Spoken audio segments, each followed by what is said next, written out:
I was quite glad when I saw that on the program tomorrow afternoon. There's a big discussion around mental health for journalists, and I think it is incredibly important that that conversation takes place, because journalists never sleep. They're never off duty. They're always watching what's happening.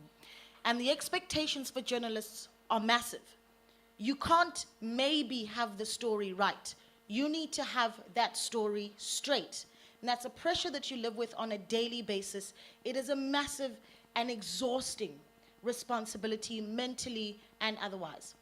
Now imagine living with that reality on a daily basis, and then as you do your job, you're faced by the intimidation. Someone sees a story that you've written and goes out on Twitter, for instance, and threatens to rape you and kill your entire family just because they don't like how you've written that story. That's the reality for many journalists in South Africa. The reality for many journalists in South Africa as well, not too many, but some we've seen, is some of them facing even physical intimidation and violence as they do their jobs. But I want to remind you of one story that scared the living daylights out of me. This is in 2018. If you're a journalist and you imagine, working, for instance, in the Middle East, I remember covering the story of Jamal Khashoggi. And that was one of the more difficult stories to cover, because you think about how on a daily basis you're just doing your job, but one day you may very well disappear for doing that job because somebody doesn't like you. And then not only that, your family will never even be able to find solace because the answers for Khashoggi's family still have not come. And the examples that we'll look at today are many, unfortunately. And then as we see growing tension on a geopolitical level, those stories are escalated over and over again. But what is the responsibility of a country like ours? One thing we can agree on about South Africa is it's certainly shown how brave it is this particular year, right? Going all the way to the ICJ to speak out around the war in Gaza and calling it a genocide. The responses to it, of course, have been very polarized, no surprises there. But South Africa's taken a position, and that position is solidarity. But what responsibility then do we have to show for solidarity for media freedom, to allow journalists to be able to focus on the pressures of getting the job right and not just the pressures of actually staying alive as well? So we're going to be having I hope, a heated discussion. I hope a healthy discussion. I hope a respectful discussion as well over the next hour and a half. We'll hear from the German Embassy's head of politics. We also are going to be joined virtually by the Deputy Minister in the Presidency, Mr. Kenneth Morolong. We are joined as well by Mr. Sbu Ngalwa on stage. He, of course, is Chairperson of SANEF and Treasurer General of the African Editors Forum, and William Bird, who is Director of Media Monitoring Africa. Can we start with this? Please give them a warm round of applause for making the time.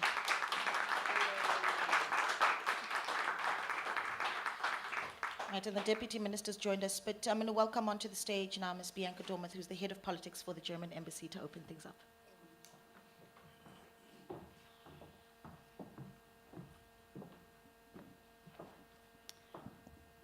Thank you, thank you.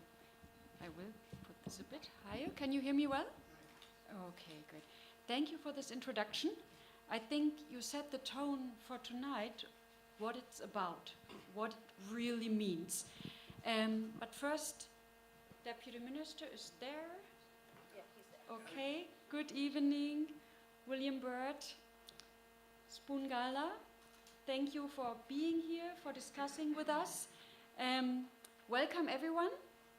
Welcome to the Media Freedom Festival and to this first evening event. We are, I'm sure you are aware of this, celebrating 5 years of the Media Freedom Coalition with this festival. And building global solidarity is the topic of this festival. You have mentioned it already. You also introduced me, thank you for that. I'm from the German Embassy. Germany is now the co-chair of the Media Freedom Coalition, and I will explain to you later a bit what this means and also what our priorities are.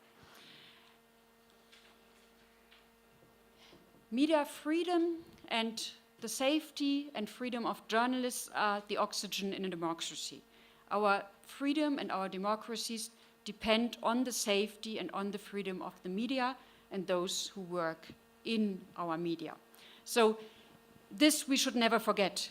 You know, media freedom for some sounds abstract, but it concerns all of us. It concerns not only journalists, not only people who work for media in a broader sense, but it connects to each one of us.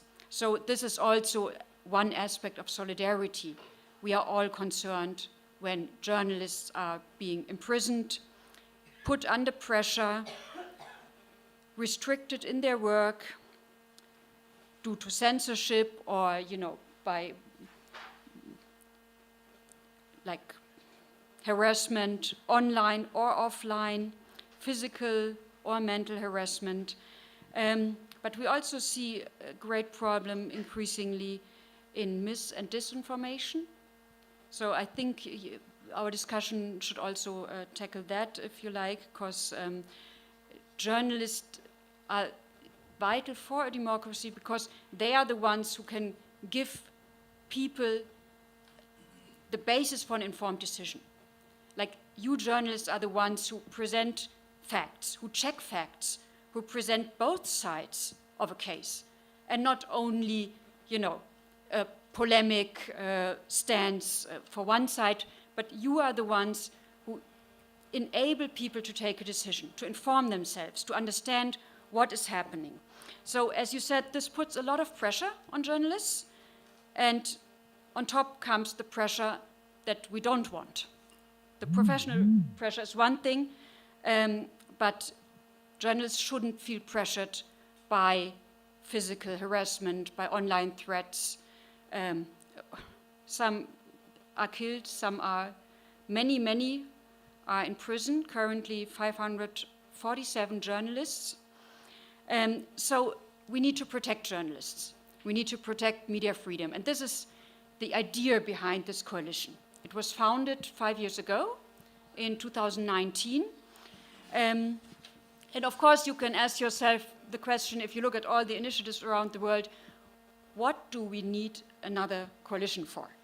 There's so many, you know, nice initiatives with, you know, nice names, and nobody knows what they're really doing. So let me explain to you what the idea is and why this Media Freedom Coalition is so important. It unites 51 countries from 6 continents. The idea is to really bring together a global initiative, to not just have it, you know, centered, let's say, in Europe or, you know, in one region of the world, but really see it's a global issue. We need media freedom because without media freedom, human rights go down, liberties go down. So it is an issue for all the world. It is a very broad coalition, and not just, you know, the small usual group of like-minded. We still want to broaden the coalition, so our aim is to get this, you know, make it even larger coalition. I said 51 countries now, we are hoping for more. But another aspect is maybe even more interesting. It's a multi-stakeholder initiative, and this is quite unique. So if you look at media freedom, the addressee is the government. The government has to guarantee it. And in many cases, the government is the one who limits with censorship or restrictive laws or imprisonment the freedom of journalists. So the government is also the one being, you know, watched closely by NGOs and being criticized by NGOs, but in many cases, the NGOs don't have the access to the government. So they can, you know, publish something or your protest or whatever. And so we try to, you know, bring them together, to have in the Media Freedom Coalition the countries, the governments, and the NGOs, and legal experts and multinational organizations. So everyone who, from a different perspective, deals with media freedom comes together, and of course the journalists. There's a consultative network of NGOs consisting of 22 NGOs. So this is a quite unique, you know, of course, NGOs will be, you know, with the UN, for example, on various formats, but this is quite unique, and we hope that this really helps to be creative, to be flexible, and to really make a difference. it's also a very flexible structure. So it makes it easy for countries to join. There is no big, barrier. It should be easy to join to really advance the cause, because this is what it's about. So what we are aiming for is a still stronger collaboration between the civil society and the governments. And this is why I'm so grateful you're here. I want to be brief, because I'm looking forward to your questions, to our discussion, to also what you will say. But let me conclude with a big thank you to the Presidency of South Africa, the Government Communication and Information System, Media Monitoring Africa, of course, and all the organizing partners. A special thank you to Monchato. Where is she? Ah, yes, because she's leaving the organization after the Media Freedom Festival, I heard. Thank you so much for many, many years of trustful cooperation. We will miss you. I also would like to thank the South African National Editors Forum, SANEF, the Campaign for Free Expression, the Association of Independent Publishers, the Press Council of South Africa, the SOS Coalition, and of course our hosts tonight, the Goethe Institute. So please feel free to later ask or raise any topics that are important to you, and thank you for being here tonight.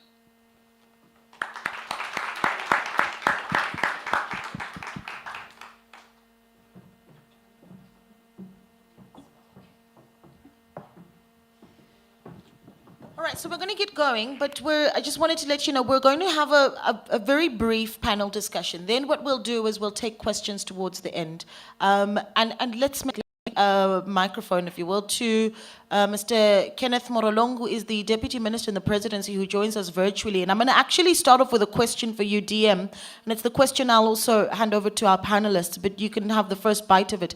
And that question is, from a government point of view, where do you place how South Africa is contributing to the discussion of solidarity to global media freedom? DM, good evening and thanks for joining us.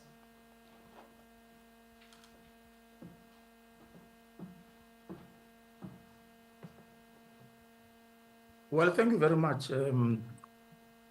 We wish to convey our greetings to the members of the Fourth Estate. We are delighted by the opportunity to engage with you on this important day, which is quite a historic day in many respects. In the first instance, in the sense that this was a day which was used by the then apartheid government and the former Minister of Justice to clamp down on media houses which were seen to have been reporting on the atrocities that were suffered by our people under the apartheid regime. When the South African government went to ICJ, it did so mindful of the fact that there were atrocities which were meted out against women, against the innocent Palestinian children, but also against journalists. And so this was a clarion call for the world to reject the abuse and attack on the Palestinian people, but also on the journalists. And these are but many other efforts. You know that South Africa guarantees the right to press freedom. It is a hard-won right, and we have created institutions to make sure that that right is not abused. And so we think that we will continue to join many other voices throughout the world to speak against the attack of journalists who are hard at work in exposing the atrocities suffered by the peoples of the world. And so this is the commitment we are making today. All right, DM. DM, thank you so much for that. Is everyone able to hear me? How's that? Okay. DM, thank you so much for that opening remark. Mr. Ngalwa, I'm going to let you take the microphone next, right? And that question is around solidarity to global media freedom. Now, you've got the benefit of actually doing some of this work, not just here in South Africa with SANEF, but also from a continental point of view. And I know that as part of the coalition, they've already got 3 African countries that are part of the Media Freedom Coalition, and we'll talk about those a little bit later. Botswana, Ghana, and Sierra Leone as well. But I suppose there's something to be said about even when we talk about media freedom on the continent, we certainly like to use that broad brush, right, and say, oh, media freedom on the continent isn't where it should be. But you need to look at the pockets of where it's really bad and the pockets of where it is actually looking really good. Burundi, for instance, horrible example of what media freedom can look like when journalists are completely stifled. But lessons on solidarity to global media freedom on the continent.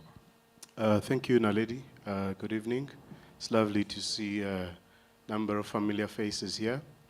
I think I'll start by indicating that in July, actually, SANEF went through a successful AGM where new leadership was elected.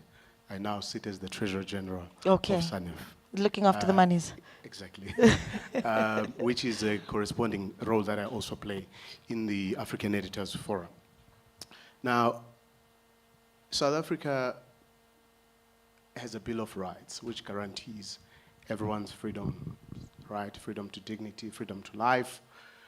And I think that's why for us as the media in this country, and particularly as SANEF, I mean, our motto is that it's about South Africa because we understand that we are guided by this very constitution. And I think that South Africa's approach to issues of human rights and media freedom, we actually have a very good constitution.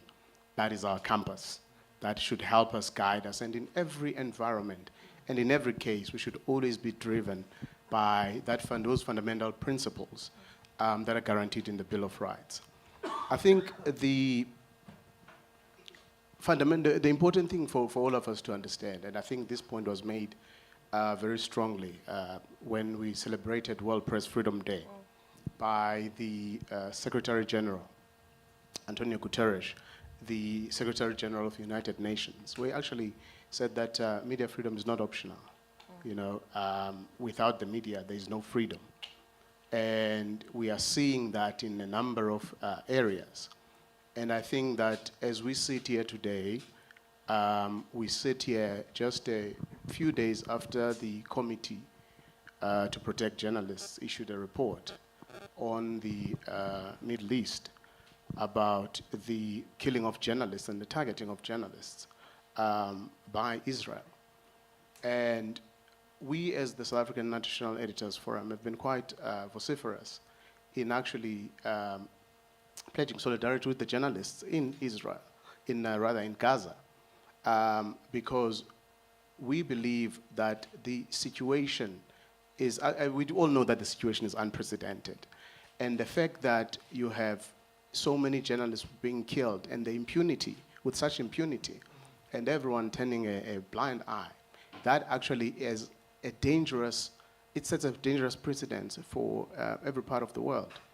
As you would know that the global West generally has taken that position where they have been, to many countries, a model of what I guess civilization ought to be. But the reality is that the position on the Middle East and how they're actually turning a blind eye is dangerous for all of us. Because if Israel can get away with killing over 120 media workers, and they get away with it, how much more for a Burkina Faso? Who should care? Why should anybody do anything about it? Who will say anything?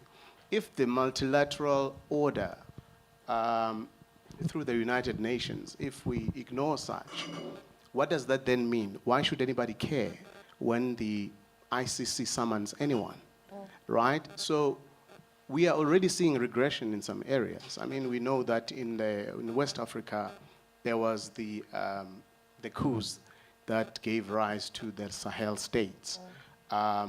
And in those countries, actually, we have colleagues who have disappeared over the past few months. We have colleagues who have gone into exile because there's the old playbook that dictators, or well, I guess benevolent dictators, as they would want to be seen, that they play where it's an us and them. It's either you're with the people or you're against the people. So we have a situation where journalists are projected as either they are for the government or they are agents of the West. So what this then does is that you are also seeing this in countries like Ghana. A colleague of mine was speaking at the Africa Check Awards in Ghana, and he made the point about how there have been cases in Ghana of media suppression. And also there's just recently in Nigeria, there was a story of sports reporters being abducted, right? And we're coming from an election in Kenya where the military and the police were directly targeting journalists.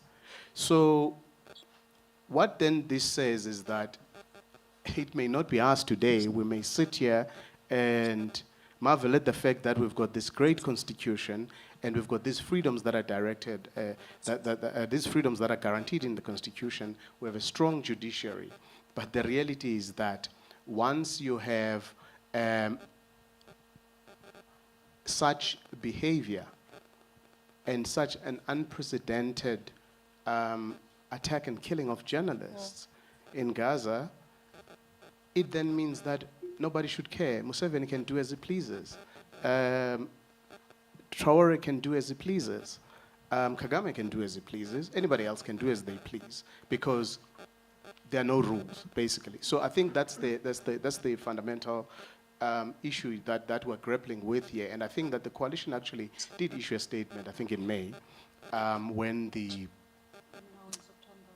yes, actually, when the Israeli law which is so-called Al Jazeera law was enacted. Yes, there was another one just recently in September. Yes. Yes. And it has been part of, resolutions issued for like Women's Day and other days, where the situation of journalists in conflicts was addressed, for special days. So not only for specific resolutions, but in general ones as well.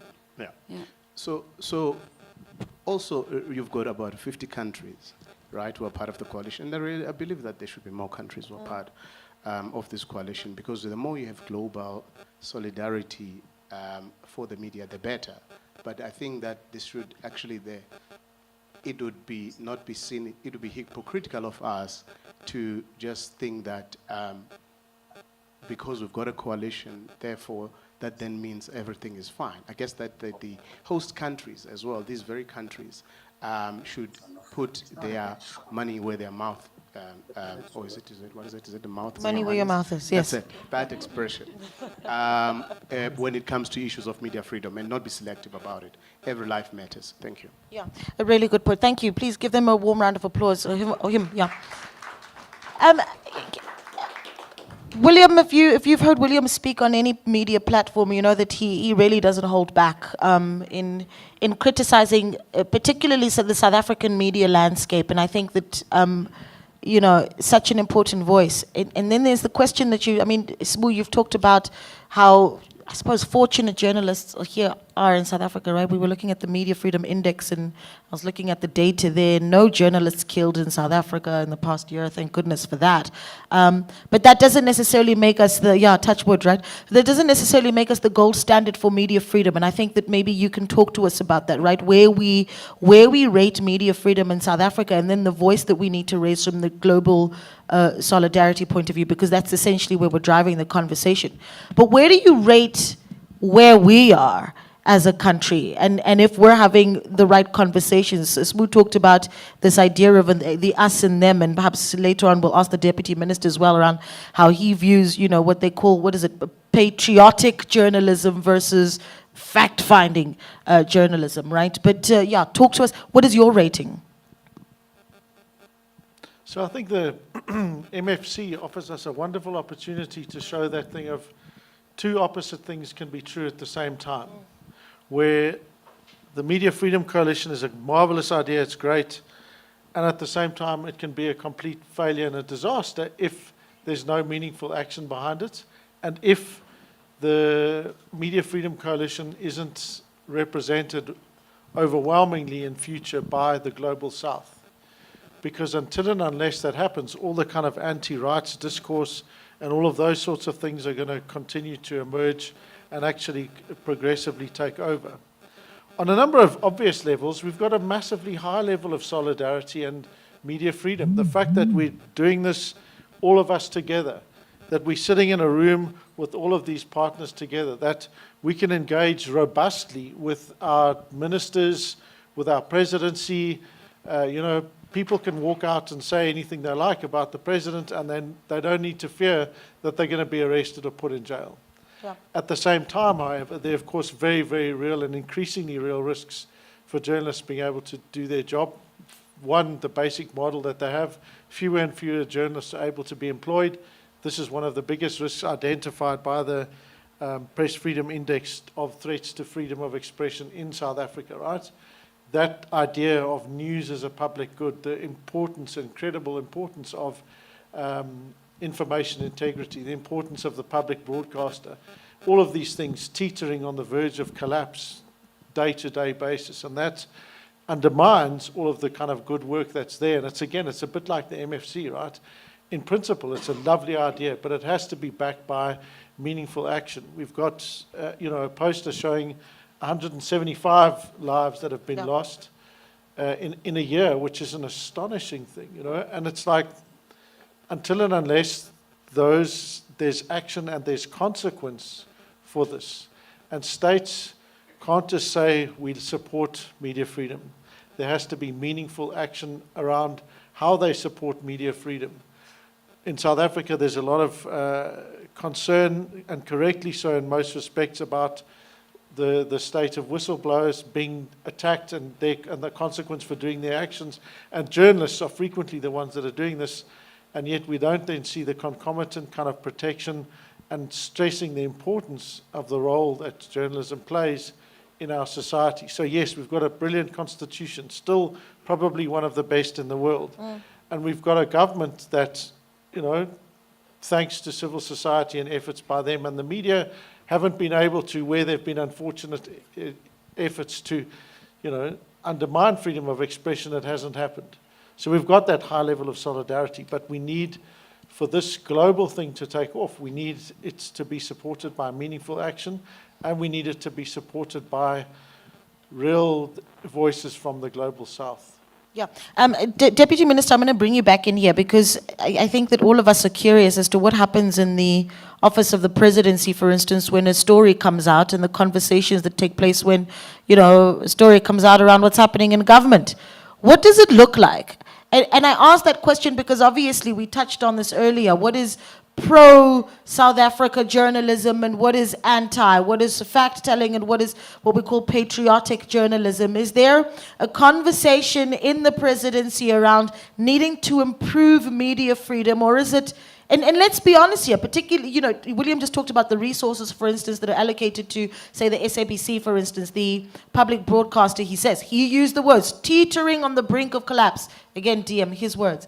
But what's the conversation around the importance of creating a healthy landscape in South Africa, so that even if we do join the coalition, we're good examples to other countries on the continent and abroad. So what is the position of government where that's concerned? Where's the resources going to come in so that we're able to create that landscape? And is there a sense that, there is an us and them, a pro-government media or an anti-government media, DM? Well, I don't think that sentiment has been expressed by government in its official and documented messaging. I don't think so. We, however, would obviously look at the journalists as men and women who are ethical in the execution of their responsibilities. We would be perturbed as government by the proliferation of fake news, which continues to be a threat to our thriving democracy. However, believe that journalists must be global patriots who promote global peace, who promote equitable world order, who are committed to fair reporting, and that is why I earlier said that we have put institutions in place so that in the event that these reporting is not balanced, it's not fair, it's inaccurate, there must be recourse for those who are aggrieved by the reports. But the government enjoys a very healthy relationship with the media, and we will continue to strengthen that link because uh, media is a lifeblood of any democracy, and for it to thrive, there must be freedom of press, and the government must be seen to be promoting that freedom of press. Okay, I want to look at a few themes at the moment and the sort of discussions that perhaps are hot topics, difficult discussions to have in this time, in this era. And Mr. Ngalo, I'm going to bring this one to you first because, or maybe William, I'll let you have it because then Smoo can respond to some of the ideas put forward here.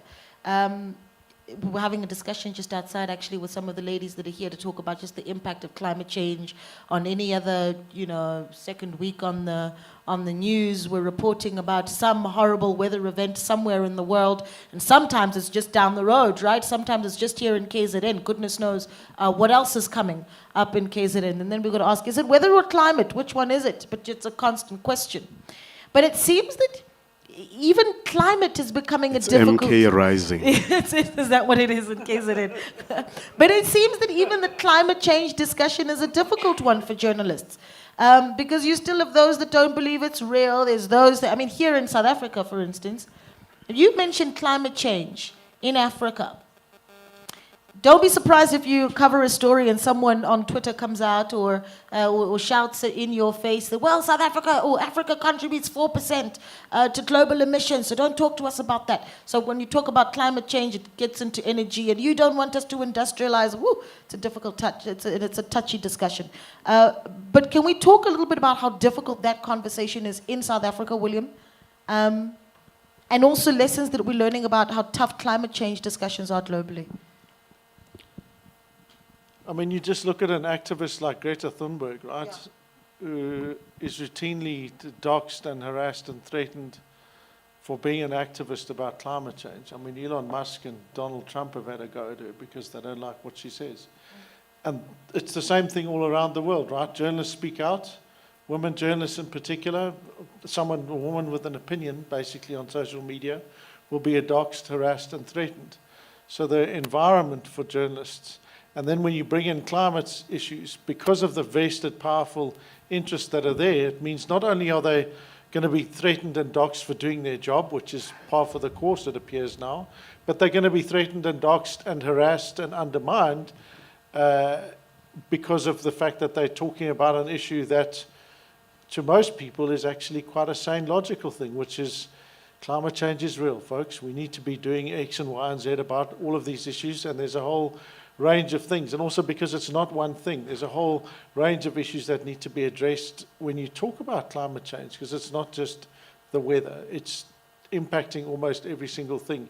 Food security, poverty levels, the fact that there are floods one week in KZN, and just up the road you've got droughts all over the place. So and being able to have the expertise and the time and the resources to cover that makes it even harder. So you've entered this spiral where for journalists to cover something that's really complex and difficult, they need the time, they need the resources, and they need the protection to do their job so that they don't get threatened and harassed.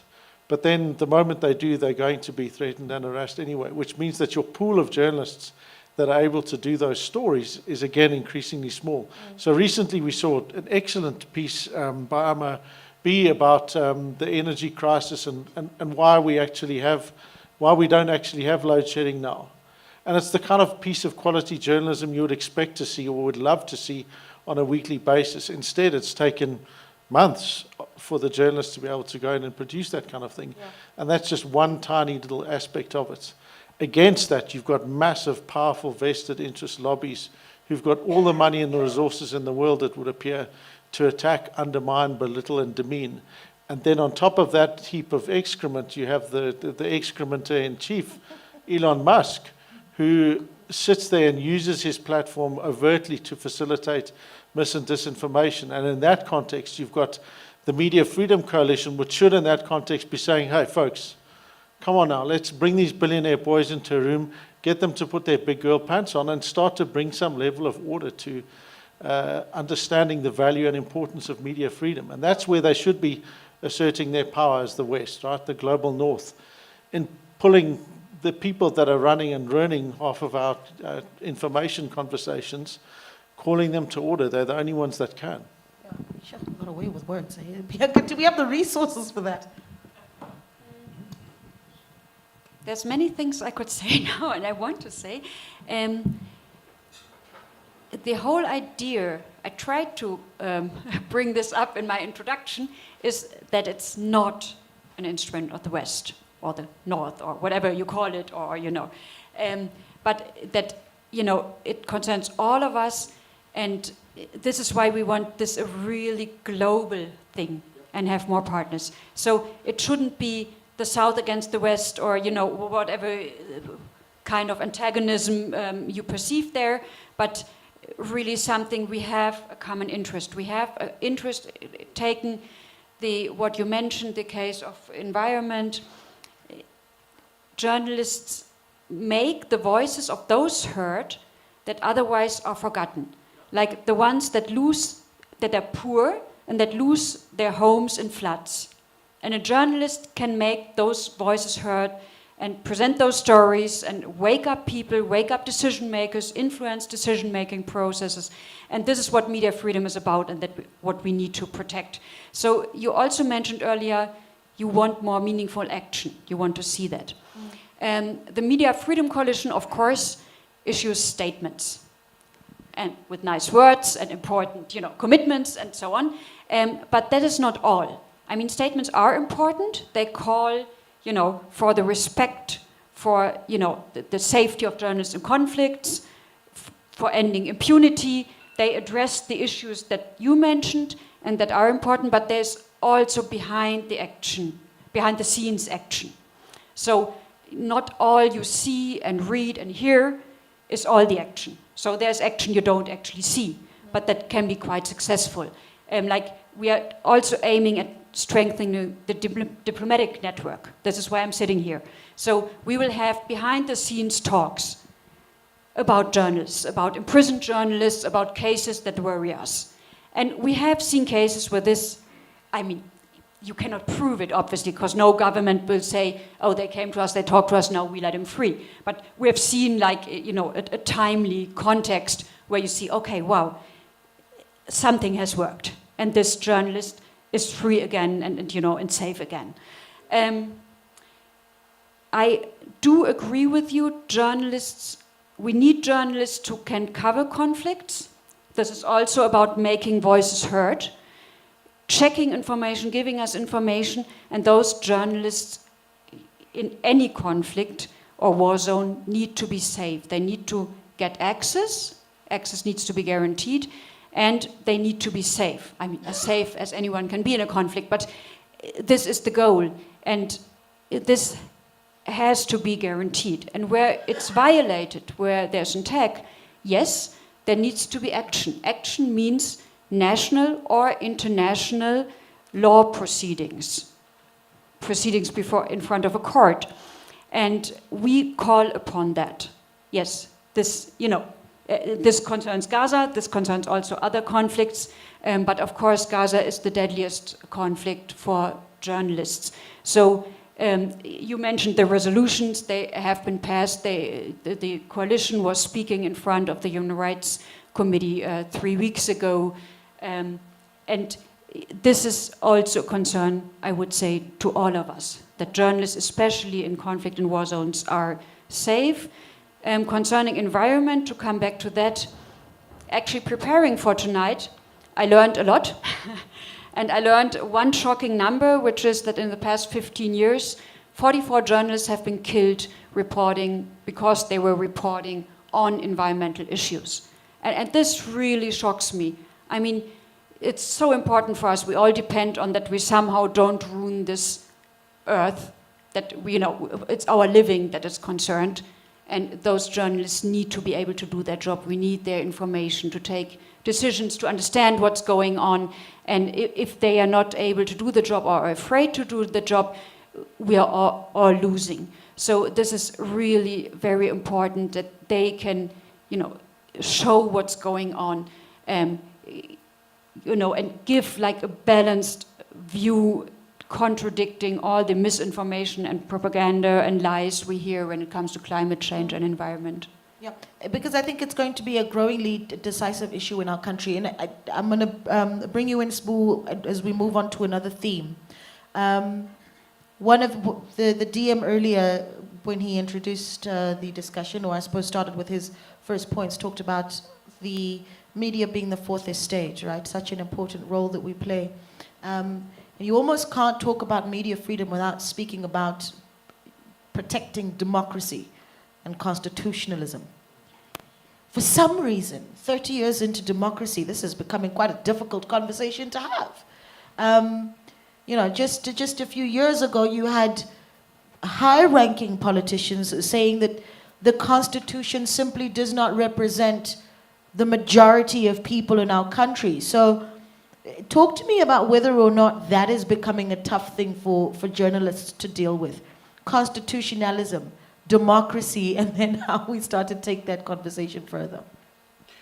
I think the reality is that with any country like ours, I know that people always say there's a truism that says history always repeats itself, right? In that people forget easily. You know, you hear this in the conversations on platforms like X, when certain freedom fighters or politicians are called sellouts for one decision or the other. And you can see that actually there are these echo chambers, and they're amplified in a way. I think the threat to our democracy is actually not having a strong independent media which is able to counter the rising and the growing and the powerful forces that are pushing disinformation and misinformation. And the reality is that I think for some people, they think that it maybe it's just some innocuous thing where some misinformed person makes one comment or claim, but the reality is that these are actually deliberate distortions. And in countries that have had elections, like countries like Kenya, we've seen violence, which stemmed from the spread of such disinformation. I think, coming back actually to this question, what you are asking is not unrelated to the issue you raised earlier about environmental degradation and climate change. That talks to the lack of skills and investment in newsrooms, right? We do not have journalists. I mean, I only know of Tony Kani since the times when I worked in the Mercury in Durban. Today, he's still probably the foremost environmental journalist in this country, but I do not know of any other up-and-coming Tony Kani in this country, right? I think that is the threat to journalism and to media freedom, and by extension to our democracy. And I think that's why it is important that when we talk about global solidarity, when we talk about media sustainability, when we talk about media freedom, we cannot negate, we cannot just talk about the physical conflicts. The reality is that there's a bigger threat, which is not a finger-wagging politician, but actually the fact that you have the newsrooms that have been hollowed out. I mean, I think the only bit that remains in most newsrooms is probably sport, right? And in some newsrooms you'll find there's a little bit of health, there might be education if you're lucky.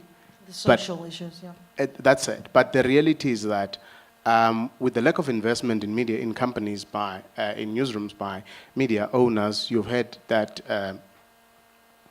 hollowing out of the newsrooms. And I think that actually is the biggest threat, because when you talk about climate change, it's not some abstract or highbrow topic. For the rural people, it's about their food, it's about their planting, it's about the changing seasons, right? There was a time where you know that end of September into October you start planting maize because it's summer.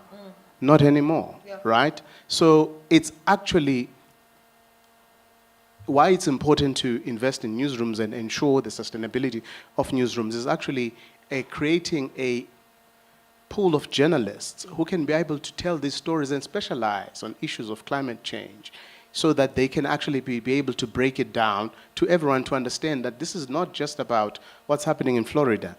It's about the changing weather patterns in this country. I mean, I got here just after 6 because there was a mini hailstorm where I had to wait it out, right? Is it the effects of global warming or of climate change? I'm sure it is, but I'm not an expert in it. But I think that when we talk about media sustainability, it's not just about saving newsrooms or saving failing media companies. Media companies that are failing, they're failing, their business model is broken, but it's journalism that we must protect, that we need to sustain going forward, so that we can be able to have an informed citizenry, but also beyond that, to be able to tell these stories of our unfolding South African story and also the global and by extension the African story as well. Yeah. I'm going to start opening up the floor in about a couple minutes. So if you'd like to prepare or start thinking about your questions, you're more than welcome to do so. But William, I'm going to let you perhaps ask a question to the DM, if you will. Sbu talks about the hollowing out of newsrooms, and I think about how we've seen such a massive decline in investigative journalism in South Africa. I mean, it's huge. I'm not going to name any broadcasters or any sort of media houses, but go in there and where there were offices that were full of investigative journalists, they're completely empty. But I won't name anyone.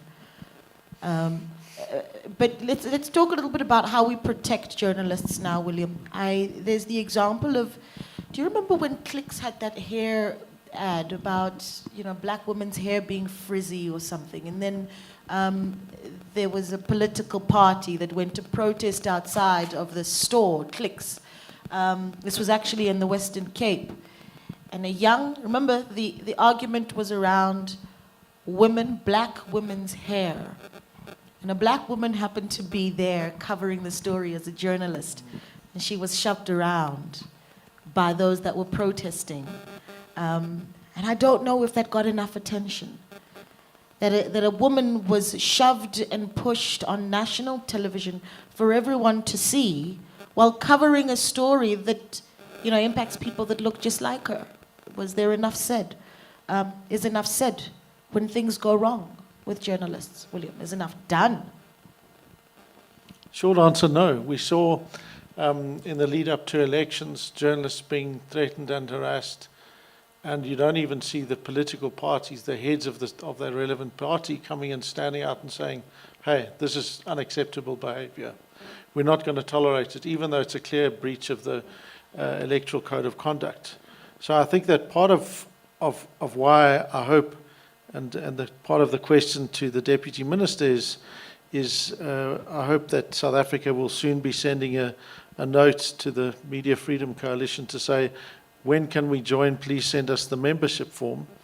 But it is about saying, it's good that we've got the protections, but when do we assert the clear condemnation of journalists that are being attacked? If you think of the journalists that have been attacked and threatened in Parliament, and yet the Speaker of Parliament all too often has not come out and said, folks, this is not acceptable behavior, and made a thing of it when they've got the power and the possibility of doing that. The Portfolio Committee on Communications, they don't come out and say, we need to make sure that we protect our journalists and facilitate them doing their jobs. And then when we are seeing journalists being attacked in different environments, again, part of the role of government is precisely to make sure that they can and do that. So I guess the question for, given his role in GCIS is could it be a standing order? And I understand from some of the fine people there that they do issue a lot of press releases when journalists are being harassed and threatened, but perhaps we can be doing more to ensure that their protection is given a lot more prominence, let's say. So a lot of asks there for you, Deputy Minister, right? Around how government needs to speak out more around the harassment of journalists. Hopefully that being coupled with some action, and you can talk to us about that. And then any keenness or discussion around joining the Media Freedom Coalition. Well, I think the Media Freedom Coalition is an important platform that must be supported. And I think that that conversation is quite important for government to engage in. And I think without making any promises that I have no express mandate of making, there would be such a discussion, and I think it will have to culminate in some action on the side of government. But South Africa is a constitutional democracy. There is a high degree of respect for the rule of law. Our criminal justice system is resilient, and we will protect the rights of all South Africans, especially journalists who are harassed while exercising their responsibilities at work or wherever they are. And we think that there must be condemnation of any act of abuse of journalists, and all political parties should join in that condemnation of work, including party leaders whose members are seen to be harassing journalists or taking journalists in any form of or another. And I think I speak on behalf of government when I say government advocates for the rights and the freedom of the press. And it will be this government that will continue to advocate for the defense and protection of journalists. Thank you so much, Deputy Minister. Okay, we're going to take some questions now. I'm actually just going to walk around and bring them to you. You know, when Professor Anton Harbour puts his hand up, it's about to get hot. It's okay, I got it. Prof? Now you've challenged me. I want to talk to the Deputy Minister and pick up on what William has said, because I don't think we can be satisfied with loose, generalized commitments to media freedom. We need to talk specifics. We released a report this morning on the state of free expression in South Africa, which gives, I think, a strong factual basis for real concern about the many threats we're seeing to our freedom of expression generally. One of those highlighted was the increasing number of slap cases, the use of the law, the weaponization of the law to harass and intimidate journalists and try and make it more difficult, if not impossible, to do their work.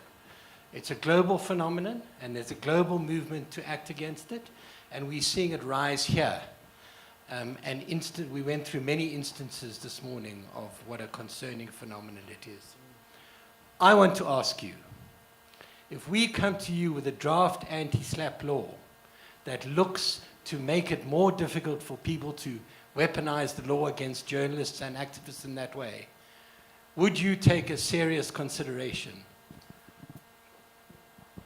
of adopting it?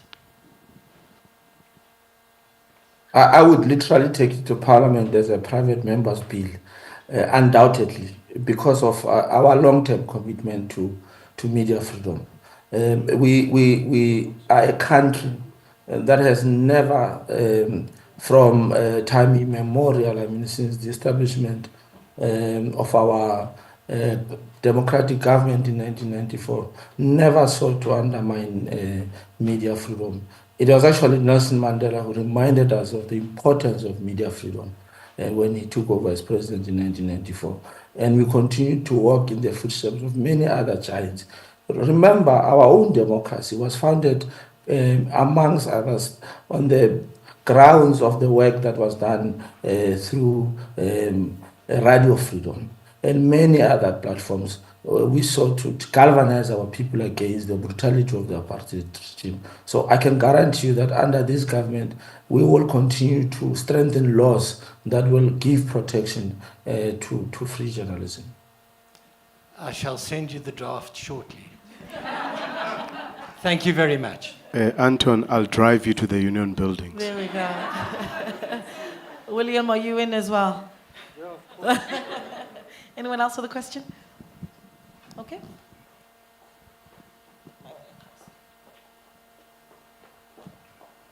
And do give us your name and your who you're with.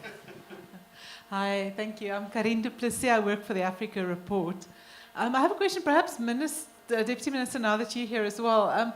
A question about solidarity with other journalists on the continent. We often sort of look far away when there's conflicts and when there's media repression, but we don't. I don't know. I sometimes feel we lack solidarity at home, and I want to know from you. For instance, what do our diplomats, our ambassadors do in terms of quiet diplomacy, perhaps, if it can't be sort of outspoken diplomacy? What do they do when journalists have a tough time in other countries? I mean, from traveling the continent, I've realized we are really, really privileged in South Africa with our media freedom laws. We're not perfect, but we have so much freedom. And a lot of journalists elsewhere on the continent really envy us for that. So I'm just wondering if we do see practices elsewhere that are suppressing media freedom. What do we do? And also, us as journalists in South Africa, what do we do to show solidarity with our colleagues? I know a colleague who is in Germany at the moment because he is in trouble at home in his country, and he's there on a short visa to do a course, but it's provided him a break to get away from that. What do we do to facilitate the same in South Africa? I don't know, Anton, I think you might be able to speak to that. But yeah, just solidarity to him. And what do we do to report on stories that are difficult for our colleagues to report on? Zimbabwe, Mozambique elections, Swaziland. What do we as media houses do locally to show that kind of solidarity? Thank you. DM? But I think, as you said, that we are promoters of a global peace, of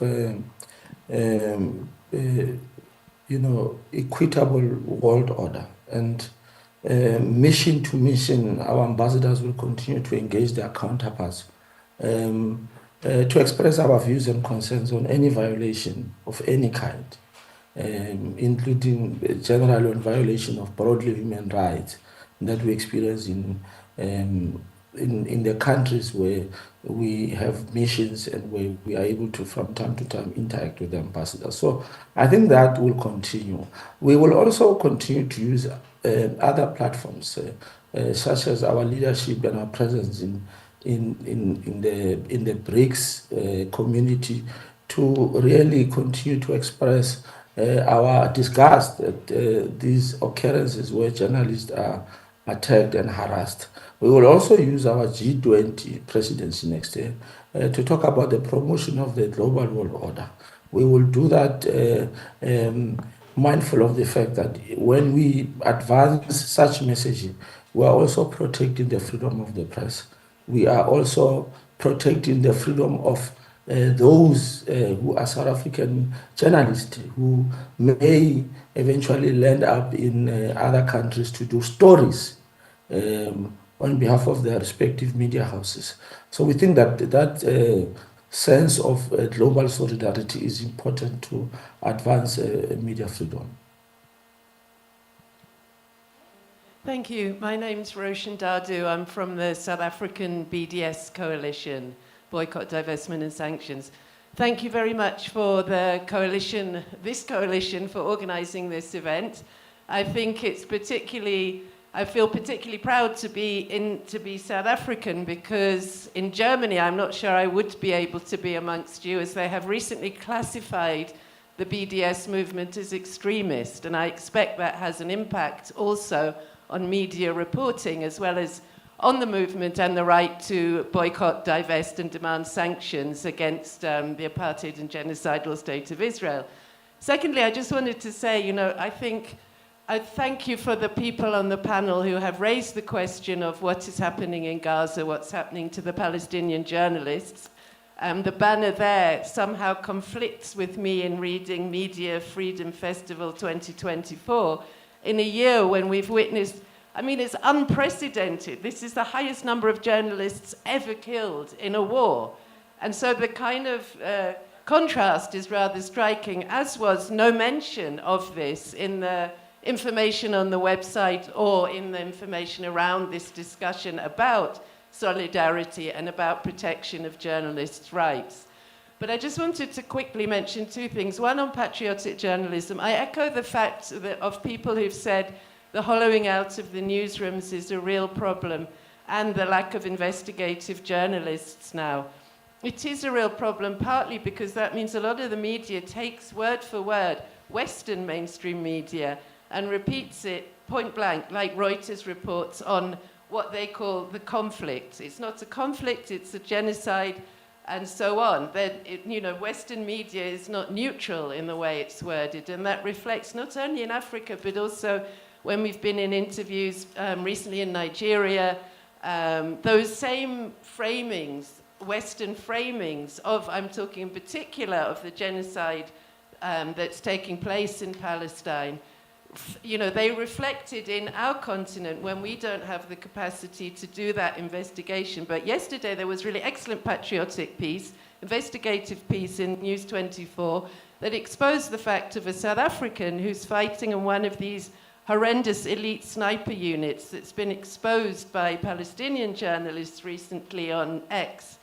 And they had looked into it, they had got the names, they'd got all the details, the background, and that really helps because now we can push the National Prosecuting Authority to investigate, and that's mostly been done by the journalist, and prosecute because they're contravening our domestic Regulation of Foreign Military Assistance Act.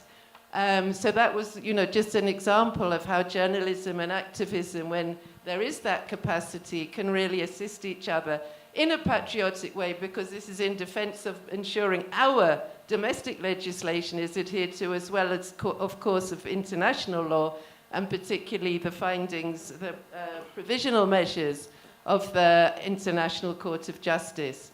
And then I just wanted to quickly touch upon this idea of balance and ask the panel, if you were interviewing Mandela during apartheid, would you insist on interviewing a P.W. Botha or a real strong supporter of apartheid? Would you refuse to interview Madiba unless you could find the balance from the apartheid side? Because that is what is happening also in South Africa. It's happened to me, where we put a press release, it's picked up, it's an interesting story, they call and say, we want to interview you, then they go back and say, oh no, we can't find someone from the other side, and so we can't interview you.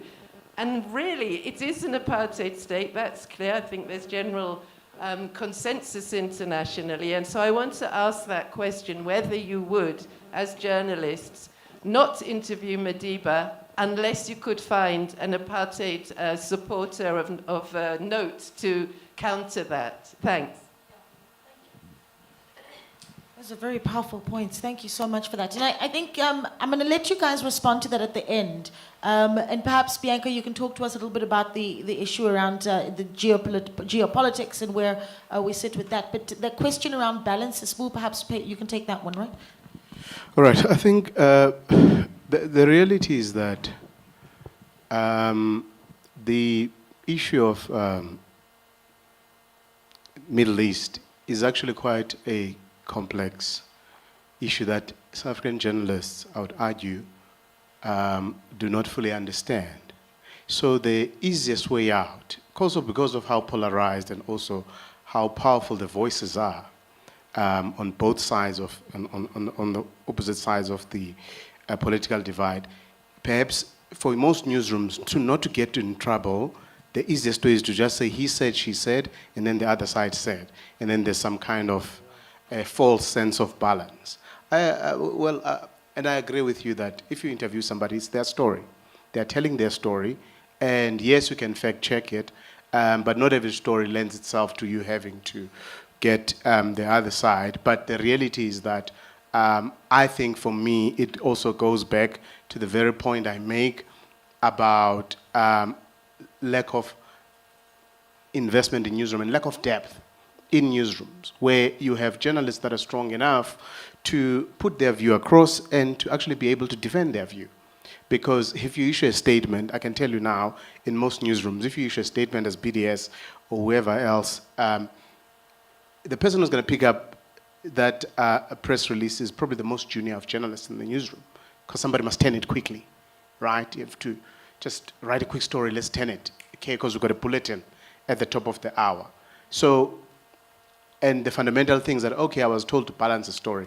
So I don't understand this, and these are powerful voices, maybe I need to get the other side. So I think it's not, it talks to the very point I was making initially about the lack of depth in newsrooms and why a strong independent media is actually not a nice to have, but a fundamental feature of a democratic society. I don't know if I've answered your question, but yeah, thank you.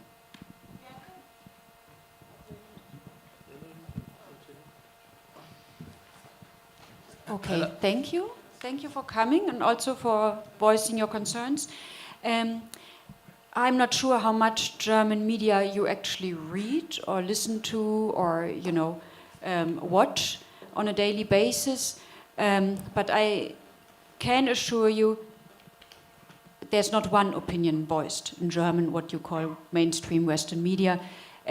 There's many different opinions voiced, put, you know, different sides of how to see things, but also very, very fierce arguments, especially on what we've been seeing since 7 October 2023 in Israel and Gaza. And you were concerned about media freedom and freedom of expression in Germany. There's been around 2,000 public demonstrations in Germany on the situation in the Middle East. So, you know, solidarity demonstrations with Israel, but many more also the opposite. So you will see people take their opinions to the street, and of course they're allowed to do this, right?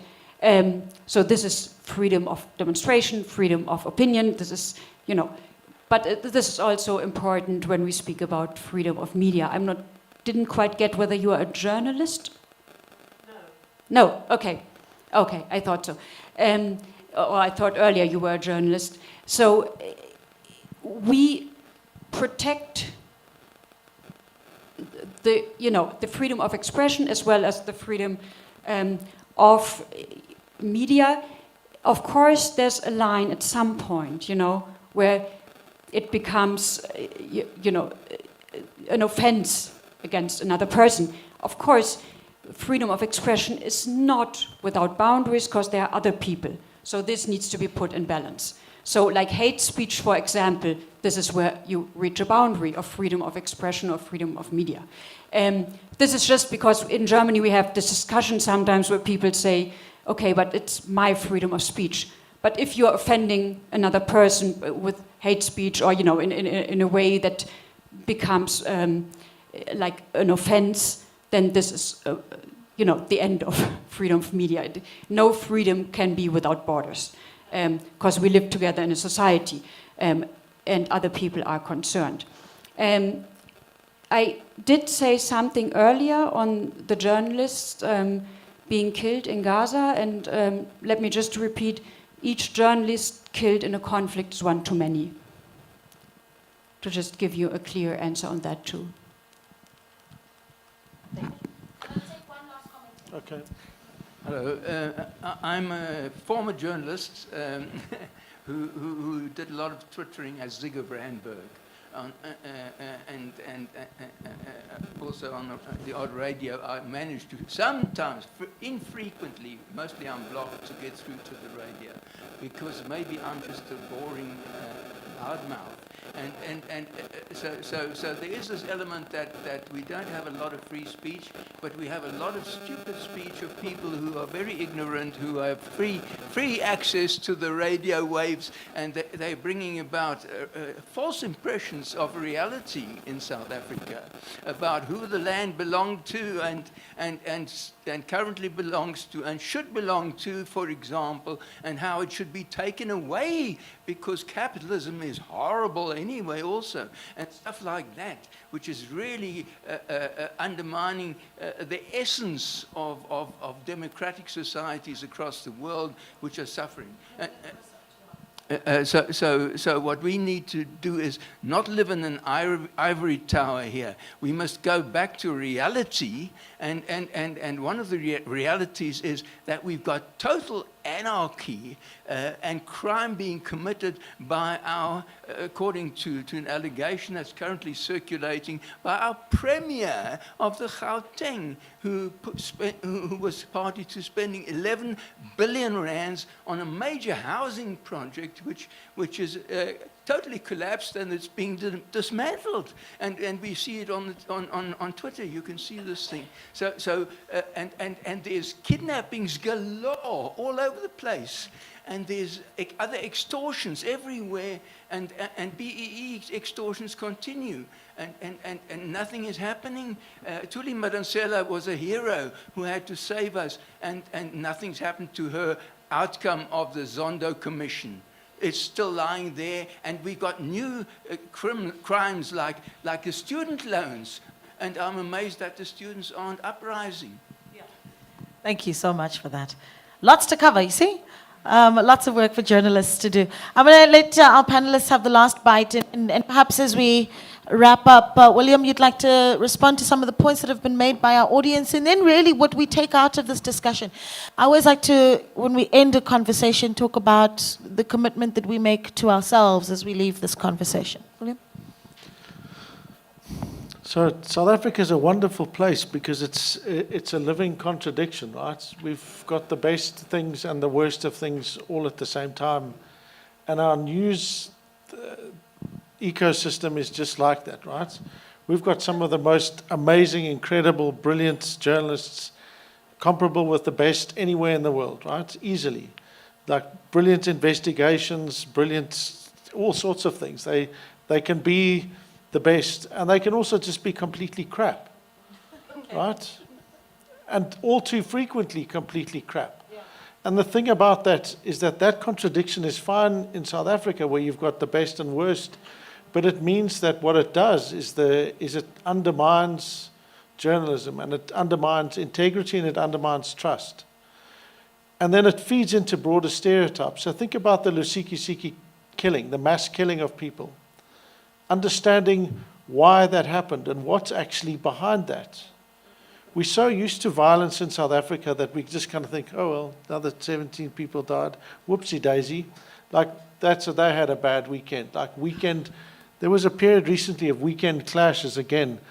The last time we saw that kind of terminology being used was in the mid to late 90s, when people were being killed in a low-level civil war in KZN, when every week on Monday, SABC News would start off the headline, 15 people died in weekend clashes, like it was football, right? 5 died here, 6 there, etc. And then ENCA would have a wailing black woman crying as their underlying theme to support that. And I say that because it buys into all of the stereotypes about the media, and then it helps those that are seeking to undermine the media. So you need two of those things to happen. You need media quality to be improved. For that, you need investment. But for that, you need government meaningfully to support. And I wasn't making a dig about the West, but I'm talking about inequitable resources, right? The fact that we need those resources to be supporting organizations that are going to be the bastions of media freedom. Because for all that, we've got our challenges. If you look, I'm so pleased Anton raised the slap thing. Our courts have been at the forefront around protecting media freedom in South Africa. Every instance they've come up trumps, particularly our Constitutional Court, even on issues like slap suits. They've led the world in access to criminal cases in terms of the open justice issues. So they are leading the world in many respects on these things, but then we need to back that up with support and supporting our news organizations. I think the first point is to say that stupid people also have a right to speak. And I think that's the reality of having a free society where everyone has an opinion, but it's always important to have strong fact-checking, and also if that information can be debunked, then you have a media that does that. But I think the important thing here is that this coalition is actually a good, noble idea. And I made this point earlier that we actually need more countries, not just 50. Right? We need more countries buying into it and supporting it. And I'm encouraged by what the Deputy Minister said, although he was careful lest he became like Obed Bapela.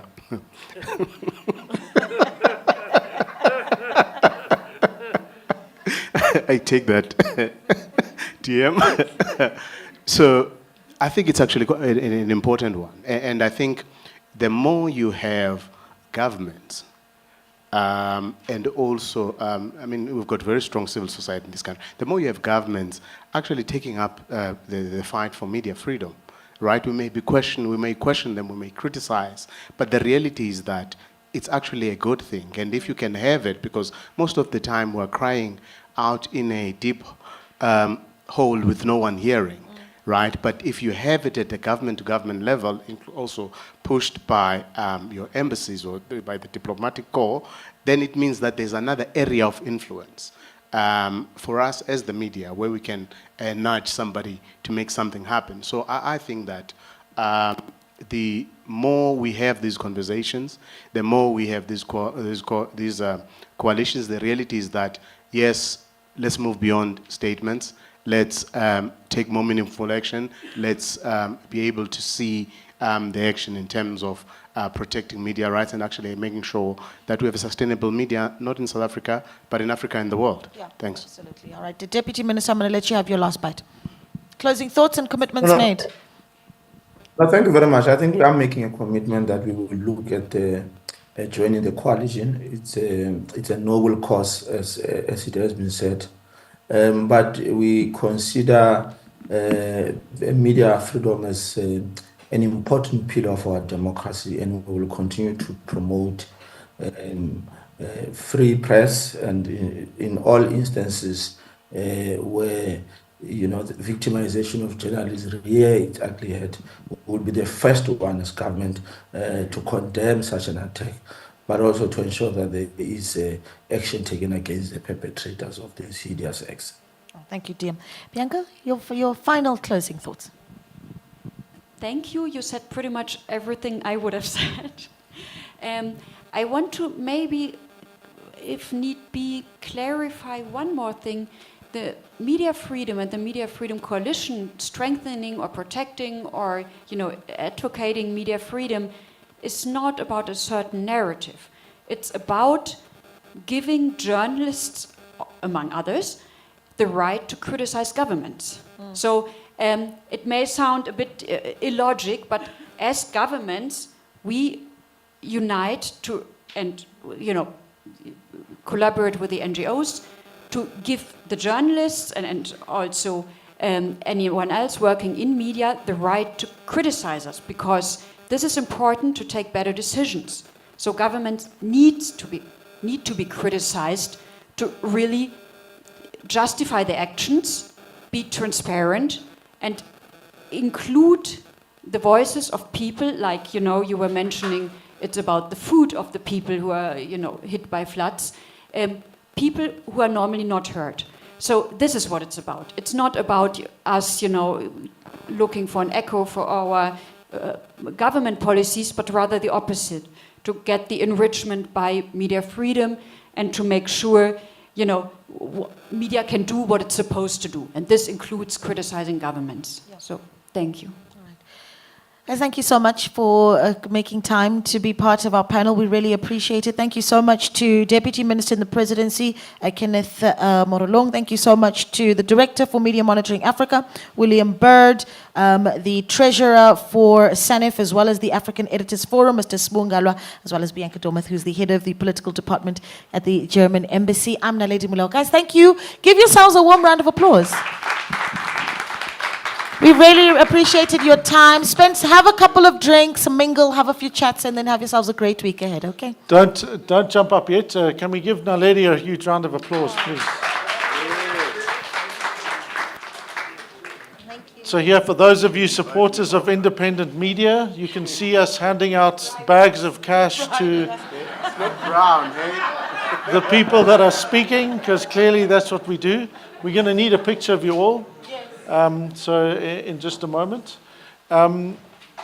Just a quick throw forward to the next few days. Tomorrow is a fabulous session looking at elections, looking at what's happened this year and what we're going to expect in 2026. In the afternoon, we've got a session dealing with mental health and journalists. I think that's pretty much full, so if you haven't registered, it's too late now. But in the evening, we're going to be looking at the thorny issue of hate speech, and it's going to be really cool and fun. We've got fabulous people participating in that, including Advocate Ben Winks, to help us unpack what hate speech looks like. Then, just to end off, I want to thank all of our fabulous partners for this. Thank you very much to our friends at the German Embassy. Thank you to our friends and partners, SANEF, Campaign for Freedom of Expression, SOS, GCIS. They've got a fabulous event on Thursday in the morning, 30 years of democracy, a lot to celebrate and some serious issues to face. And then in the evening on Thursday, also just a quick throw forward then, we are looking at media sustainability. So don't go around, there's a ton of excellent stuff still to come. So thank you very much for being with us, and thank you to all of our partners. We really appreciate it. Oh wait, I've got to say one thing apparently. Piriana! Okay, if you're not Gen Z, you don't know what that means. Pretty much like me. Let's get some pictures, please. Let's huddle. Stomachs in, chest out. That's right.